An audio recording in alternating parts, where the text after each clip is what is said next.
Today at Let's Talk Marketplace, we talked about the most important B2B online marketplaces for home and living. Together with our guest Philip Kehela, co-founder of the furniture D2C brand Moquebo, we had a look at the marketplace quadrant and an update on the industry and what marketplace surprised him the most in terms of performance. Have fun listening. Let's Talk Marketplace, the Marketplace podcast with Ingrid Lommer and Valerie Dichtel. Hello and welcome back to Let's Talk Marketplace. Here is Valerie, and today I send you greetings from my co-working space in Indonesia on Gili Air, which is also called the Lazy Island, where I record today. I'm covering actually for my poor co-host Ingrid today, who is down sick and voiceless. But that's the good thing about being two founders and two hosts. One is always on the other one's back. Today, we wanted to talk about all the changes and upheavals in the European marketplace landscape from home and living, which is why I'm really happy to be joined by my guest who returned to our podcast after 2 years. So it's Philip Kehela, co-founder of the German furniture retailer Moquebo and the marketplace consultancy Moquebo. Welcome back, Philip. Hello, thanks for having me. And it's also interesting to have you back, Philip, because we used to be Amazon colleagues, like, I don't know, almost 10 years ago now. And yes, so it's great to meet you, always again. I mean, the industry is so small, right? Yeah, what comes around goes around. Yeah, that's true. There are many Amazon alumni that did the entrepreneurial way after it's crazy if you think about how many people just founded services or brands or all the stuff. That's quite amazing. Amazing journey we had back in the days there, and how many good executives spread out of it. That's cool. Yeah, that's great. That's true. And I also see it as when we do our events, there are also many ex-colleagues and helping each other and supporting each other. And that's really great to see. Yeah, I'm really with you there. So 2 years ago in episode 23, we already talked about the marketplace landscape for home and living, but back then in German. And I would say also a lot has changed since then. So it's great that we can do today an update together. And for those who don't know you yet, I would say, quickly introduce you first, Philip. Yeah, sure. So I'm Philip, 33 years old, living in close to Cologne. I co-founded Moquebo in 2018 together with my partner Momo. We used to study together. I was studying with Amazon, and he was with a subsidiary of the Otto Group, Alba Moda. We followed our way along, and then we said, okay, let's start up. Let's search for a cool idea. His dad is from the furniture industry, also an entrepreneur there. I had the Amazon background, and so we said, okay, that's quite a cool mix because I know ecom. He has a good network for suppliers and producers for different types of furniture categories, and that's when we came to the idea of Moquebo, and since then we grew it steadily. We don't have investors with us, so we are so-called bootstrapped since 2018, are now 17 people, doing furniture in different categories, like the ones we are quite successful in is everything around cabinets of different types, like sideboards, but also wardrobes, office cabinets and stuff. Really pretty similar to what also IKEA is doing. And the second area we are successfully growing in also in share of revenue is our seating furniture, especially beanbags, light and small beanbags, but also nowadays sofas. And the third category is everything around home accessories, lamps, but also plates and pillows. Okay, wow. You really extended your assortment actually since we spoke last time. I think there was back then the beanbags, right, and the the IKEA-like products. And wow, great. So fast as well. Okay. Yeah, that's. It was on our table every time. We used to offer couches before in 2020, 21 for like Okay. 1.5 years. It was quite successfully actually, but we were not in a place to scale it really because it's like then two-man handling. You can't ship it with DHL, and we are really like we have a strong identity in shipping parcel with DHL. We even ship like wardrobes in 7 different DHL packages just to make a DHL available because Wow, it's so okay. much cheaper and scalable for us. And then we said, okay, let's stop couches, but we knew it's like one of the big categories by design of the product, but also like from revenue potential. And we have very good producer network to it in Poland. So we said, now's the time. We have the capabilities to do this two-man handling thing again and try it and scale it if it works. So we did the step back, I think 1.5 or 2 months ago, and trying to build our corporate identity around it as well. Okay, great. So, Philip, what do you do best in the marketplace business? I mean, you're originally coming from Amazon, but what's your signature? Yeah, so we have a marketplace first approach. We try to be on all the relevant marketplaces for us since day one. I mean, we started in 2018 only on Amazon, and then at some stage we added the web shop, but it was really like a hands-on approach, not like working with big agencies or something, just like doing it step by step. Then we expanded in marketplaces to Otto in 2020 when they opened the marketplace. We've been one of the first 100 sellers there. We expanded in, I think it was 23, the year of furniture retailers becoming marketplaces when Home24 became marketplace, when Lutz became marketplace. We've been with the first sellers on those marketplaces as well. So the newest addition is surely Obi.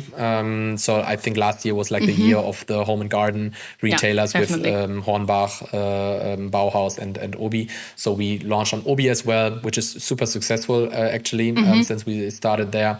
But the one that is still doing like over 30% of our total revenue is Amazon. And Otto is about like 15 to 17%. Wow. Okay. That's quite a journey, I would say. Okay, let's come to the end of this intro. Let us maybe you want to talk us explain us a fun fact about you, Philip. A fun fact? Oh, I don't know. I'm not. A fun fact about myself. I mean, I think it's maybe interesting that I used to live in Munich, but actually I was born in Gelsenkirchen, so I'm a big Schalke 04 fan, born there, raised there, then went to Munich and had all of the FC Bayern people talking about they would never leave Bavaria. They would never ever go to Ruhrgebiet or visit anything there. Maximum would be the Dortmund Stadium. And then I moved to Cologne, and there's everything about the FC. The FC Cologne.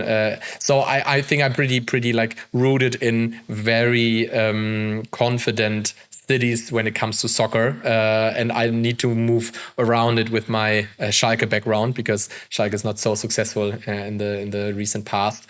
But yeah, I think it's pretty funny because I try to maneuver through it with the different cities I'm living in. That's so funny because like a few episodes ago, we had Lisa Haag from eBay in our podcast, and she was also like, you know what, like if you talk as a woman about soccer, then it's really an easy entry to talk about it with like all the people in the marketplace business. And I was like, yeah, maybe many people. For example, I have really no clue about soccer at all.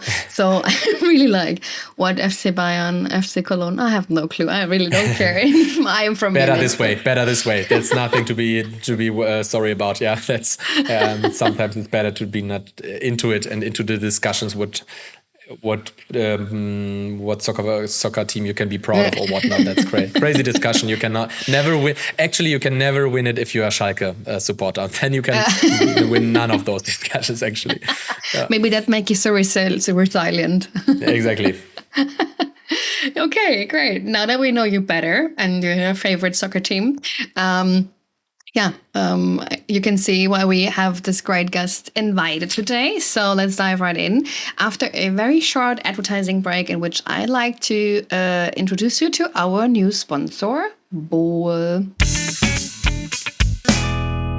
Bol has established itself as a local hero in the Netherlands and Belgium and has become the market leader in the region thanks to clear focus on customer satisfaction and innovation as a marketplace.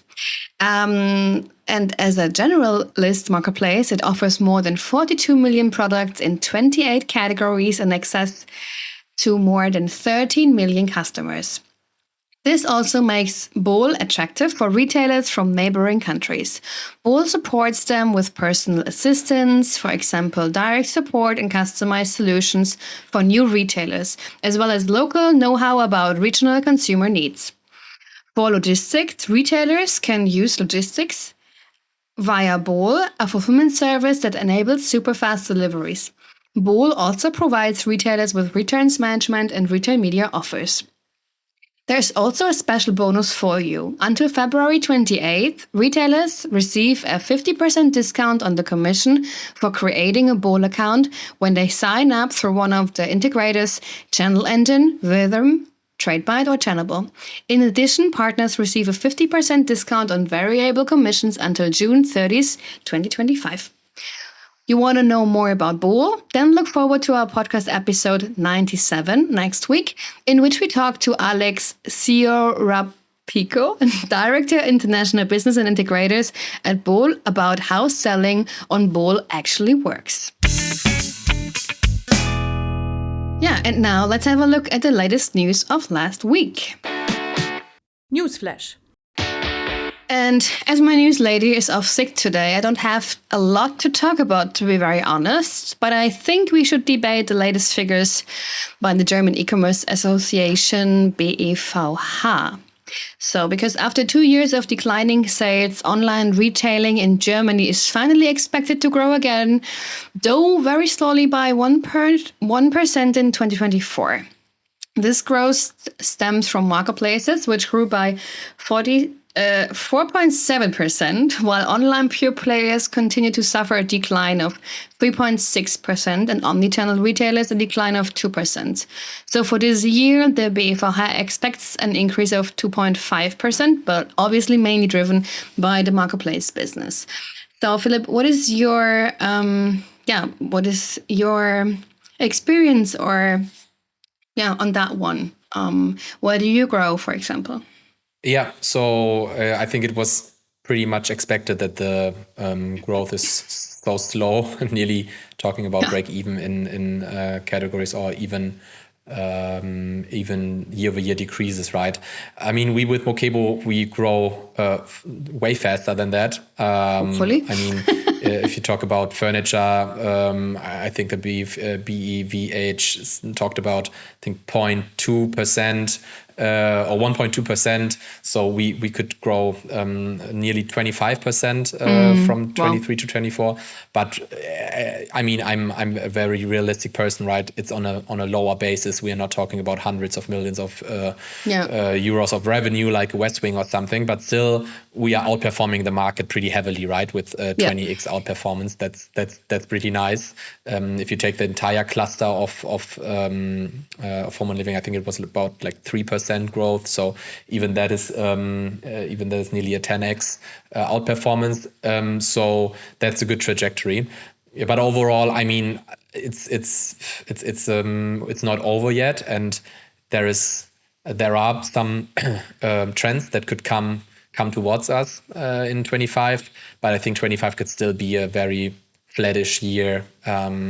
Because so much big decisions in Germany need to be taken from policy standpoints before there can really be like a black swan event that really triggers the people to consume more than they need again. Because I think that's the main issue, right? The people are consuming what they actually really need, and nothing on top of that, because they have too less money, or the saving propensity to save money is too high for them still. So Yeah, I would also say that we have like a lot of like insecurity, mainly in Germany right now. We have elections in like not even a month to go, and there's like a lot of things happening, which also I think in total influence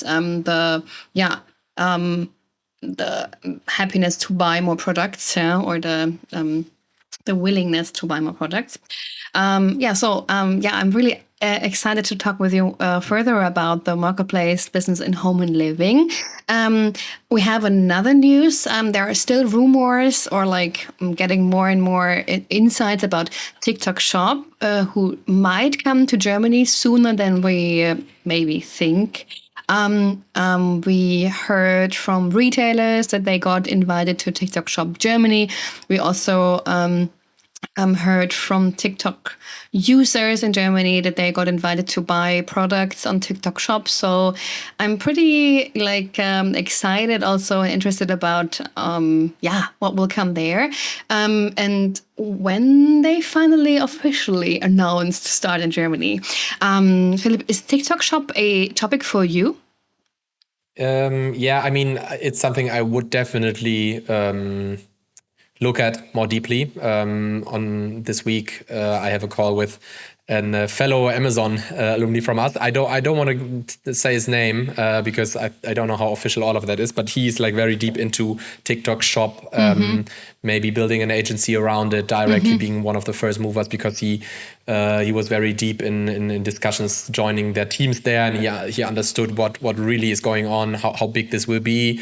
I mean, there are reasons why I'm not so bullish as he was when talking first with him, because Instagram checkout by Instagram is like something we talk about for 6-7 years now. Like the first beta test with Kylie Cosmetics and stuff. There were so many tests before it never really got never really got delivered. I mean, the question those tech companies are asking themselves is how to increase revenue, right? And it seems to be the ad revenue seems to be way higher in terms of conversion rate, in terms of in the end what they get for clicks on ads, than what they would get by commission through very low conversion rate oriented checkouts on their feeds, right? So I think it's more like a math thing that those shops or tech platforms rather lean towards advertising with click outs than purchases. But if TikTok Shop is really like what everyone is telling it seems to be how good the experience is. He showed me videos, and it's really nicely embedded. But to close the loop on Moquebo, it's like, we also need to think about content, and do you have the right content? It's very video driven. You need to really be a video first advertising brand. We are not a video driven brand right now. We have ads on video, but it's for furniture by design. It's super hard, right? Because you cannot just send a small I don't know, fashion product to an UGCler and say, hey, I give you 100 euros. Record a video for me. Like I send you the couch. Please put it in your living room. And then I one couch and like 4 weeks, and then you need to build it and throw away the other one. So it's very hard. So I'm realistic for Moquebo, but I'm also not too bullish for the entire tech product from a product management perspective. But let's see. I mean, if it. I also heard the news. I also read about it this morning that the first big brands are being invited. Let's see how this thing plays out. Yeah, definitely. Is because this is a complete different topic and also not a news topic, but is for you AI generated videos or for furniture, is this also a topic for you? Which are you like interested in or working on? Yeah, this is definitely something I'm way more bullish about because it's more scalable for brands like us, because the step you need to go then is you need to have so-called CAD pictures of your product, so digitally animated pictures and not like physically shooted pictures. Right now we have photo shootings for every product. We are not CADing any of our products right now, but we thought about it for a long time, and there are services doing that. And I mean, when we are at mid-journey 7 or 8, I believe you don't need those services anymore. I think there are prompts showing the pictures and then it's generating it for you digitally. Once that's done, I think it will be tremendously fast, the improvements. If you see the improvements that are going with each new iteration of those LLMs, I think in 1 year, 1.5 years, we will be so much closer to this. And I mean, then it's a different story also for us entering it. So it's a good thought of you to say that could be the missing puzzle piece to make it happen. Because in the end, also you need to think about costs, and cost for video is so much higher than cost for image generation. But if you can cut that cost down by AI, then the step is way closer to try it with stuff like TikTok shops. Yeah, definitely. Right, that's super interesting. But I would say let's focus on our main topic on the marketplace quadrant, and let's move to the topic of the week. Topic of the week. So I would say after all those, even though tiny news, there's a lot to talk about. From a German point of view, the complete withdrawal of Wayfair in the beginning of January was surely a turning point for many home and living retailers and brands, and a quite surprising one too. We heard from some brands who had talks with the Wayfair marketplace representatives as late as the first week of January, just a few days before the closure, and those Wayfair employees seemed to be completely oblivious to what was to come. Philip, were you as Moquebo active on Wayfair, or are you active on Wayfair? No, we've been in discussions multiple times with different heads there. So we also I'm consulting other e-commerce players and brands on a site about e-commerce and marketplaces. So I consulted a brand on Wayfair. So I saw the system, I saw how it worked, etc. For me, the one thing I think I do understand a little bit different than you guys is, for me, it's not a marketplace. For me, it's a wholesaler, a retailer, with the difference that they drop ship, right? You can't. So what we had as discussions, and we were really transparent about it with them, that we were saying Moquebo will only be shown as Moquebo on Wayfair. And back in the day when we discussed with them, they wanted to white label our products. Like they would say, hey, okay, can we have like half of the products with our brand names on it and maybe half of them with Moquebo on, but we want to white label it because then we can do higher pricing. You could give us higher purchase price. So already back then, I was really like, also my co-founder, we had really like all our red flags with Wayfair, just because of the tech product in the background and their business model. It was like both things were just not resonating with how I understand e-commerce. Yeah, this is also what I heard from other furniture manufacturers. They were like, well, this business model of Wayfair is completely different than what we are used to marketplace business. Like you have like a, 15% commission, and that's it. But Wayfair worked quite differently, right?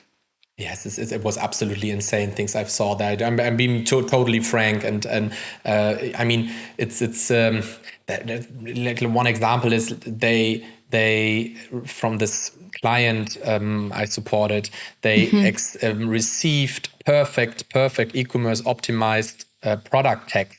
But as they are a US or a very UK driven company in Europe, they would machine auto translate the text, because it's just a flow they couldn't break, into English. And from English, they would translate it back to German, because it was just the way they were doing things, right? And it was like so poorly described. Pain in the ass. And it's like it's really like that was just like a red flag from a really like business standpoint, looking at it, because as you are also from Amazon, we look really data-driven and process-driven on things, right? And I was like, what is the process? What is the reasoning to do that?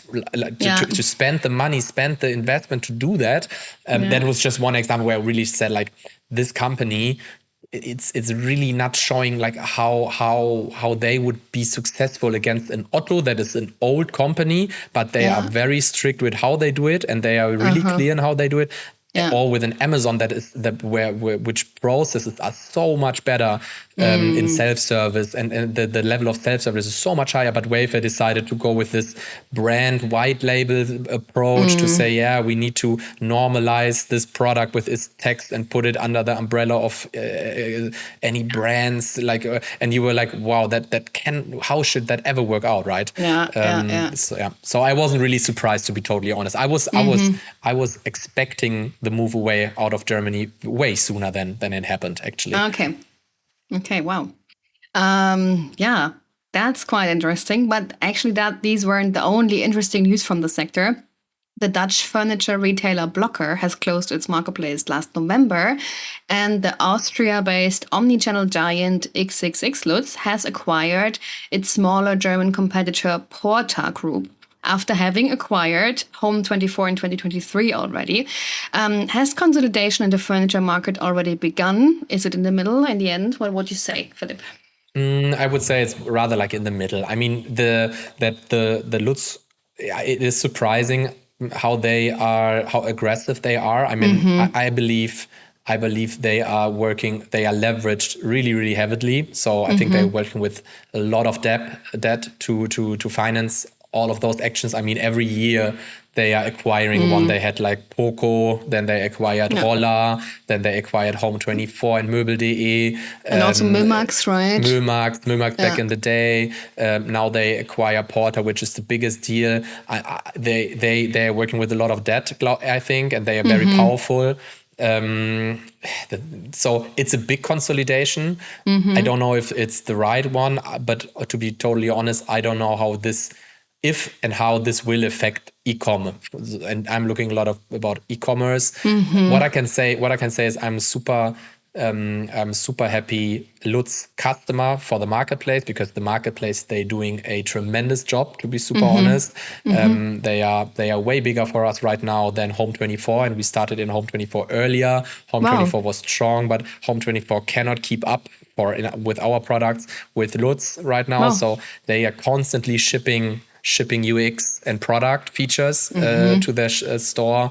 They shipped advertising, performance marketing, PPC now, etc. So they are growing very fast. They are on the verge to become double-digit share of revenue for Moquebo, which is tremendous. And they are hunting down Otto actually for us. So it's really interesting how well they perform in e-commerce, what they do in brick and mortar, and what the strategy is. It's interesting to see how powerful they are, but yeah. And on Blokker, I don't have any comments. I don't know them. Yeah. Wow, I wouldn't have guessed that XXXLutz is so good in the marketplace business. I always thought like, yeah, okay, there's like they bought Home24. It's like same but different, or but okay, that's quite interesting. I mean, generally, I would also like to understand how they are structured, because I think it needs to be a very well structured and run company, to be honest. If they do it with such what they're doing and executing, it's so on point and so aggressive, but not only aggressive, but very planned and organized as well. So the numbers are good. The platform is good. They are running it on the features, because it's a miracle marketplace, right? It's like Home24 or Hornbach, a miracle, but they are way ahead of like Home24 and Hornbach in terms of features they are shipping and stuff they're doing. So really, really interesting. Yeah, that's quite interesting. Okay. Philip, coming back to Moquebo, your products. We already heard which categories you have, and which price point range can we put you in, like to get a better feeling about your brand. Yeah, so we are our overall net AOV, or I can also the gross AOV, would be around 160 euros. And then it differs, right? Our wardrobe is about like 300 euros. Our couches are about 1.5K. So it's below West Wing. It's above a marketplace pure sellers. I would say it's ranging in the IKEA price range, I'd say. Okay. And you mainly produce in Poland, as you said before, or do you have like different areas? No, over 90% of our revenue is made in Germany, actually. Okay, so wow. all our beanbags, our plates, our pillows, our cabinets, our sideboards, our bath cabinets, everything produced in Germany. We have two big suppliers, one in the south of Germany and one in the west, also in North Rhine-Westphalia. We are working together. The couches are coming from Poland, and we have exposure to China as well with our lamps and certain imported shells of our beanbags or something, or fabrics we import to produce it then. But we are quite proud that we have so much exposure to German made in Germany revenue. Oh, great. So speaking about Moquebo, where are you currently positioned on marketplaces? Like on which marketplaces and also which countries, Philip? Only Germany. Like we have Austria a bit. We want to expand to Bol now, so your new advertising partner there. I think we see a lot of potential with them. You should use this discount. I unfortunately I'm not of those integrators. We are with Plenty Market, so I hope they will accept me still. But when they see how much revenue we can bring them, I think they will be happy. Marketplaces is as said, like Amazon, Otto, Lutz, Home24. We are on Obi integrated there a couple of weeks ago. We are on Hornbach and Kaufland. These are the platforms we are running on. But the majority of revenue is coming from Amazon, Otto, and nowadays Lutz as well. Wow, yeah, that's great. Speaking about the marketplace quadrant, which we updated, I would say after our talk, we should add Obi and Hornbach also there. When we're doing the marketplace quadrants, and if you don't know them already, it's like an overview about all the relevant marketplaces, B2C marketplaces for one big category. In this case, we speak about home and living, and we divide them into a X-axis from budget segment to luxury premium segment, and from the Y-axis from everything marketplaces to on the top specialized marketplaces. And if you talk about the marketplace quadrant for home and living, it's always a bit difficult to differentiate which marketplace is like in or out, because home and living is so big, right? There's like, you have like textiles in there, you have like furniture, you have sometimes like lamps, as you said, which is also sometimes electronics more. You have like garden products, and there's like sometimes a bit difficult to draw the line and say like, okay, this is like in the marketplace business, like in the category, or with outside. So it's a big mixture, and we have many of like those called like everything marketplaces, like Amazon in there. We have this overview, and this time we had 61 different marketplaces. So they came like we entered like very I think 9 new ones into this version. So why actually do you just sell mainly in Germany, Philip? It's by design of our products, right? You talk about how wide the range of home and living is. You have like from plates and blankets to wardrobes and sofas. We specialize a lot in those bigger furniture products, cabinets, sofas, etc.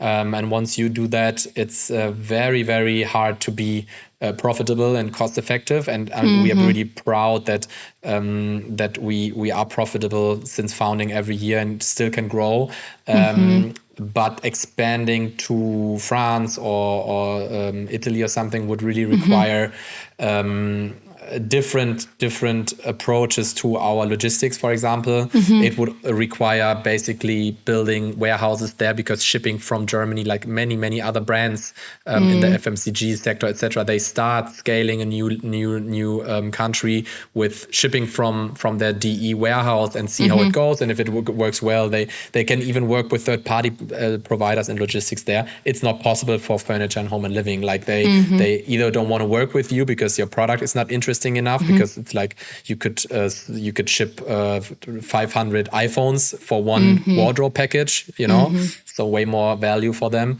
And the cross-border logistics with DHL is very, very demanding. I mean, we are looking a lot into Netherlands, and that's why we want to go to Bol, because we believe DHL is very strong there. They are shipping parcel to Amsterdam, for example, with the same DHL. Like, they're not even giving it to someone else, like La Poste in France or something. That could be like a supply chain that we could try and scale, because we believe the quality of delivery would be good enough. But it's internationalization is really, really hard for us. It's unfortunate, and maybe it will be different for our smaller products. But for now, we are still looking in expanding our positioning in this high volume furniture, because there is market share to gain, and the DE market is still very big. We're still very small. Internationalization, I keep pushing back a little bit and say, hey, we have lots of homework to do in Germany. Yeah, I see. What is like an average marketplace commission you need to pay for like marketplaces in Germany? It's ridiculously high, right? I mean, Otto increased it by a landslide. The new marketplaces, sometimes I don't really. I would like to consult them as well. I would say, like, hey, just book me and I will just help you explain why Amazon is still keeping it at 15% on the gross price. It's still on the net, it's 18% something, right? But why is Amazon doing it? Why are you coming with like over 20%, like new marketplaces? I think Lutz and Home24 are super, super expensive. Hornbach as well, because they what I think they fail to understand is how to scale, because they say, okay, you have like 20%, and then now we are also introducing performance marketing, and you can now also advertise your products here, and we are telling them, there's no margin left. Yeah, we have on a contribution margin 2 that is already below the contribution margin 3 of Amazon. There is no euro left to spend in advertising. So rather put the commission low to let the people spend on performance marketing. But I think it's a sign of the time that they were so they are so searching for revenues in this bad hard time. But I mean, in the end, we are both. I'm a big Amazon fan, and I totally understand why they keep it low, because they know the people will spend more through advertising if you give them more room on commission and stuff. So Amazon is by far the lowest, and the rest is tending to get increased more and more and more. Wow, that's interesting, because the margins are not so high in Europe. I mean, I always compare it to fashion, right? Because I'm originally from fashion, and. Your margins are obviously lower than ours, and on the other hand, you have like such high logistic costs, right? If you have a return, then your commission is already like unbelievable. Yeah, it's like already done, right? Or if anything arrives broken, then the cases are already like negative. Absolutely. I mean, on the flip side, you can say we have return rates of 7%, while you have I don't know what you have, 60, 50, 60. Yeah, depending. Yeah, depending, right? But in the end, it's bad either way, right? And it's about how you can increase the customer lifetime value of your seller. And I don't think you increase the customer lifetime value by giving him such a poor contribution margin too already, with nothing to play for, because the transaction costs are so high. That's not the right way to scale a marketplace, in my opinion. Quite interesting. So what we've seen is that in the past time, where fashion retailers actually started to list home and living products. So, for example, like Douglas, A Found, Outlet City Metzingen, and they seem to stop those category. And actually, other ones like H&M Home, they grew it. But we see that also now providers from DIY and garden categories are entering the home and living segment. What do you think about these developments? Are marketplaces from adjacent categories interesting platforms for you? I mean, you already said you're selling on Hornbach, right, and OB, so I assume that's quite interesting. Why are you more focused on the DIY marketplaces compared to more fashionable? Because you also have like blankets, right?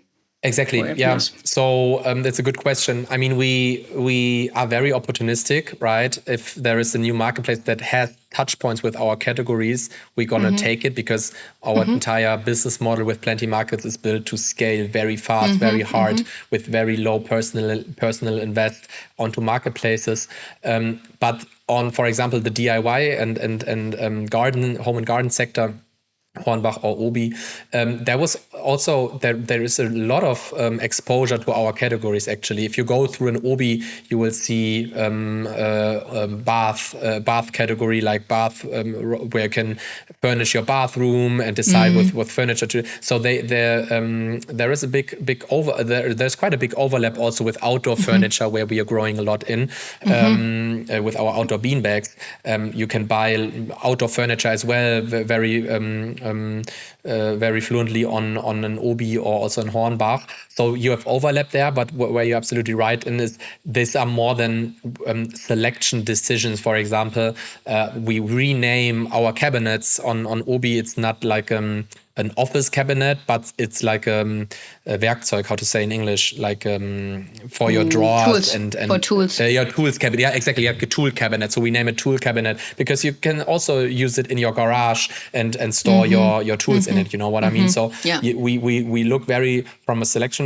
We do understand that we need to change things there compared to in Home 24, where we can simply store it. And that's why then I'm really interested in, if as you said, H&M, H&M Home, I think also integrated with Miracle. We tried to get there and tell them, hey, our plates, our pillows, our poofs and beanbags could really fit into your assortment. They said no for now because they do a very curated process, which I can understand. So it's the more it comes away from a specialized furniture marketplace, the more you need to look from a selection side what makes sense and what not. Yeah, definitely. So, and this is also what you can see on the marketplace quadrant. There are like some marketplaces who cover almost everything from home and living, like Amazon, for example. And then you have other ones. They are more originally from fashion or consumer electronics, or and they are also the local heroes, and then the discounter or like the off-price ones. So I would like go through them like just quickly. We will also put you the link to the marketplace quadrant in the show notes. Then you can read on the blog post more, and you can also see the picture, because it's much easier if you see the overview, obviously, than just talking about it. So what we see here, like from a like very budget segment and very everything marketplace, we put in Temu. We also put in Shein, but also Trendyol from Turkey, for example. What we see from like the everything marketplaces and budget segment, there's eMark from Romania. We have also AliExpress there, Hepsiburada from Czech Republic, Heureka as well, Allegro from Poland is a local hero, Kaufland global marketplace, and Scrouts from Greece, as they're actually a unicorn there.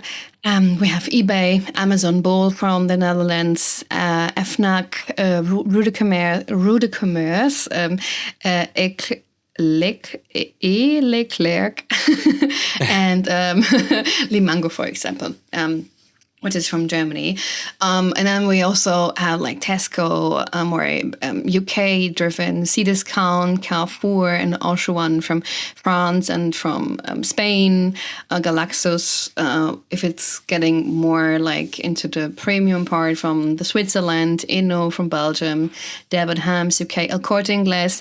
And for example, Debenhams, El Corte Inglés, Wekamp, Bräuninger, Galerie Lafayette, Globus, Ahlens, Manor. They are mainly coming from the fashion industry.